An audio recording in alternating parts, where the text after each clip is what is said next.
The parents of a young woman who died in a horrific off-road vehicle fire are blaming the company for covering up deadly defects.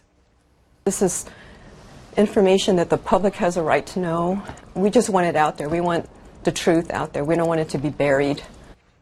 Several people have died or been injured in fires linked to these popular off-road vehicles. And tonight, this family and the victim are sharing their stories exclusively with our consumer reporter, Susan Hogan. I'll tell you, this was one of those eye-opening stories because when Paige Richmond and Joshua Whitfield climbed aboard a Polaris ROV, they were so excited for the joyride.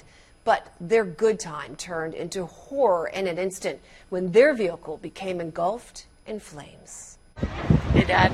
She lit up the room when she walked in. I mean, she had this kind of, spark about her, and she was just, so full of life. A life abruptly cut short.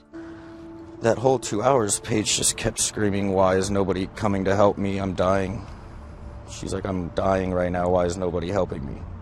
Last September, deep inside California's Inyo National Forest, a nightmare was unfolding. The 2017 Polaris RZR that Joshua and Paige were passengers in suddenly caught fire. Everything was going so fast, and I just kept thinking, I gotta get on. I can't be on fire anymore, The driver and a front passenger got out first. Joshua eventually freed himself from the seatbelt. This picture of Joshua taken just moments after, the vehicle still smoldering. And then there was Paige. Yeah. She couldn't get herself out. No. The driver pulled her out, but it would be 2 more agonizing hours before rescue crews could find them in the forest. I thought, are we gonna die here? Paige and Joshua were airlifted to a local medical center where Joshua spent a week in the hospital with third-degree burns on his arm, legs, torso. Paige, according to her parents, was burned over 65% of her body. But after 2 long months fighting infection, 2 amputations, and organ failure, Paige's fight was over. She had been through so much. I didn't want her to suffer. But Paige's parents' fight was just beginning. Initially, right away, once we found out what had happened, we realized that, this shouldn't have happened. The Richmonds, along with Joshua, are now suing Polaris, blaming the fire on design and manufacturing defects. In fact, since 2013, Polaris has had 12 recalls related to fire risks, including the most recent recall in April. That included the same model of off-road vehicle that Paige and Joshua were on. And there's more. The Consumer Product Safety Commission recently hit Polaris with the largest fine in the history of the agency, saying the company knew of defects and failed to immediately report them. Polaris agreed to pay the $27 million without admitting liability. But by the time Polaris did report the fire risk, it had already received reports of 150 fires, 11 injuries, and 1 death. Was the recall enough for you? No, because it's still out there. News 4 reached out to Polaris. In a statement, the company says, "We were deeply saddened when we learned of this tragic accident last year. Our investigation into this incident and the conditions that led up to the accident are ongoing, and we will continue to take swift action if a safety or quality issue is identified." The Richmonds and Joshua's lawsuit is just one of many. A class action lawsuit was just filed in April claiming that none of the recalls addressed the root problem of the fire risk. Like, why? How do you not care? How do you not think, hey, these are people getting in these vehicles, and this is could potentially happen to them? I just don't get it. I don't understand. Now, coming up in the next hour, we are going to be digging deeper to find out just what Polaris knew and when. Plus, the government is acknowledging a fire risk still exists on some of the vehicles that have already been repaired under the recall. So why isn't more being done? We are asking these questions. Wow. There is outrage. There's disbelief. Dozens of people say a local businessman deceived them. And a News 4 consumer investigation has found the complaints go back years. Our consumer investigative reporter Susan Hogan is here now with the story you will only see on News 4. Susan?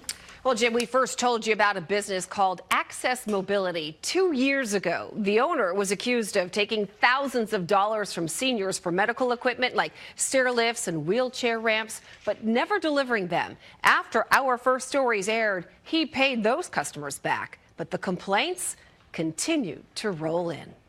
One by one, they showed up with their walkers, their canes, some carrying oxygen tanks. But to everyone you see gathered in this room, the effort to get here was worth it. Why are you here today? To stop them. To stop this man, Jim Clore. I mean, it's one thing to steal from people, but to steal from people who are in dire straits, that's even, to me, just one more step lower. News 4 brought these people together, all of them customers of Jim Clore. They say Clore took their money and then never performed the work. He asked for $2,500 up front. Kathy Szymborski hired Clore to install a ramp for her 97-year-old father. She says after she paid him in April, she never saw Clore again. He reassured me he'd be out early the next week. Well, he never came. And he never refunded her money either. Kathy's dad died 5 months later. I give half money. Sue Gill and her husband paid $8,000 for a lift from Access Mobility. Clore promised it would be installed September 6th or 7th. He keeps sending every day text message. Oh, my wife leg hurt. Oh, my daughter birthday. Oh, I'm sick. Sue had to carry her husband up and down the stairs for weeks until he died 1 month later. He fell so many times, bruises everywhere, cut, head, everything. One heartbreaking story after another. Molly Harnett, Judy Harris, Bane Rector. and he's into me for $2,500. Paid up front $2,500. $7,625 for a walk-in tub. All with similar endings. But I always thought I was too smart to get taken. Bane Rector paid Clore $4,400 in September. He never got his stair lift, but he did get a refund. And when he shared Clore's emails with us, we got a surprise. A different company name, 2911 Mobility. We did some digging and found out this business was created in July, and Access Mobility closed. News 4 scoured through court records in Virginia and discovered 48 civil cases filed against Clore, some dating back 10 years. Many of those cases were dismissed, some because Clore eventually paid the debt, others because he didn't have the money to pay, and then there are a few where he couldn't even be found to be served. How many people have gone to court and just because he can't be served papers, they just blow it off? We also contacted the Attorney General's office. Their Consumer Protection Division has received 11 complaints against Access Mobility. Clore worked with them to resolve 7 of those cases. 1 was unresolved and 3 are still open. And check out this warning on the Better Business Bureau's website. It alerts consumers to a, quote, pattern of serious complaints against Access Mobility. We're trying to tell the consumer here, hey, we've received 30 complaints against this company, all very similar in nature, all very serious. The BBB tells us they reached out to Clore before issuing the alert, hoping to resolve the issues, but to this date, he has stopped communicating. If somebody can keep having these complaints against him, how can he keep doing this? But all of the complaints against Clore may have caught up with him. We've learned he is now facing criminal charges. 4 felonies in Stafford County, accused of taking money under false pretenses and failing to deliver products. He's due in court next month. We were actually calling. We reached out to Clore. He didn't want to go on camera, but he did tell us he is filing Chapter 13 bankruptcy and plans to refund all of his customers. However, the ones we spoke with say they just want one thing. We just want it stopped. I don't expect to get a dime back. Now, it appears that Clore's 2911 mobility website has been taken down, too. Now, Virginia state officials confirmed that Clore does not even have a contractor's license as required by law. We asked the Attorney General's office if it was investigating further, and they would not comment. NBC4 responds to local homeowners who say they were burned by a solar panel company. Each homeowner tells us they paid the company thousands of dollars, but the company never showed up to do the work. That's when they contacted our consumer reporter, Susan Hogan, for help. It's dinner time at the Waggoner house in Arlington, and they are eating up a lot of electricity. The microwave, the fridge, microwave again, the lights, and the microwave again. The meter spinning, costing a ton of money. That's exactly why Ryan decided last fall to cut the cord and go solar. A similar reason why Tim Manning wanted solar panels on his retirement home in Bluemont. Both men, perfect strangers, have one thing in common. Hey, my name is Nico Eckert. I'm co-founder and president of Independent Solar Solutions. They hired Independent Solar Solutions to do the job. Their stories almost identical. Both signed a contract, paid a deposit, and then weeks later, before any work was even started, they said Eckert asked for more money. So what's this check for? This is for the supplies, for the actual solar panels. So he told you that he needs that money from you now up front before they order it. However, in the company's own contract, look at this. It specifically says it's against the law for a contractor to collect payment for work not yet completed or for materials not yet delivered. Unfortunately, neither homeowner noticed this and paid the company thousands more. Now, almost 1 year later, both homes still don't have any solar panels. Not even delivered? Nope. Get your money back? Nope. Did you get a refund? I never heard anything. They have just over $17,000 of my money.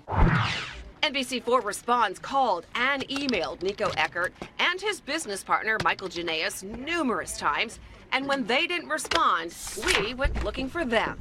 Hey, Nico, how are you? I'm Susan Hogan from NBC4. How are you? Hey, good. We found Eckert at his home. I want you guys to just get off the property too, okay? That's fine. Eckert told us we should have gone to his office instead of his home. Well, there's a problem with that because the Ashburn address on their website, well, it's now occupied by a different business.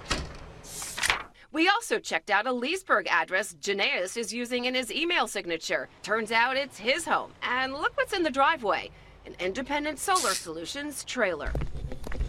No one answered the door. News 4 has learned of even more complaints against Independent Solar Solutions. I mean, we expect Independent to step up and do the right thing. Aaron Such's organization represents homeowners who want to go solar. He's now heard from at least 5 homeowners who say the company isn't honoring their contracts. It was just something that came as a surprise to us. And again, I think we're really expecting them to come around and to meet the standards that we see in the solar industry in Virginia. Independent Solar Solutions eventually sent News 4 a statement in regards to Tim Manning's complaint, so we read it to him. Independent Solar Solutions has maintained the position of refunding Mr. Manning's money or completing the project. The company plans on resolving this with Mr. Manning. Do you buy it? No. That's the 4th time I've heard that. As for Ryan, he agreed to share his story in hopes that maybe it will have a positive outcome. This has the potential to be embarrassing in a different way in public to a certain extent, that maybe you warning them that we're going to do this and then you have an opportunity to fix it, right? Makes them look like good guys in the end. Well, unfortunately, they haven't fixed it. We asked Michael Janaeus if he'd like to comment on the status of Ryan's contract. He acknowledged receiving our email, but did not provide a statement. Tim tells us he plans to pursue criminal charges against the company in the way of contractors fraud. It appears Independent Solar Solutions is still in business. Their contractor's license is still active. And we, of course, checked with the Virginia Attorney General's office. They have 3 complaints filed against them at this point.